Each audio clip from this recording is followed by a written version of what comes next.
Shelly Smith's back to report on accidents that can happen. If people let you skid on the ski lift. Yeah, you know, you might end up going and have an accident. Or an accident. Accident. Get your foot off You get the point.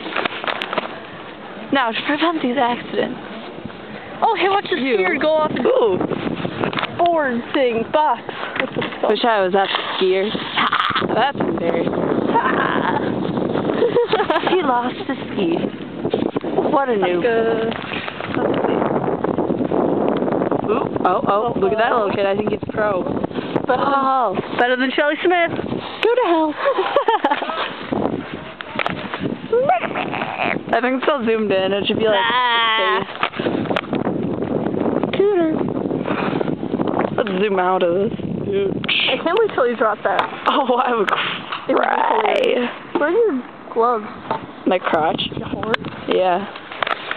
Love. Crotch. Good spot for your glove. Oh my god. Well, we're about there. Shelly, the little kids here. You know what? They don't even know what crotch is. So anyway. You don't know what crotch is. I do. That's why I have one. That's what you think. Well, I'm confused now. And we're about there. So until next time. Good night. Have a pleasant tomorrow.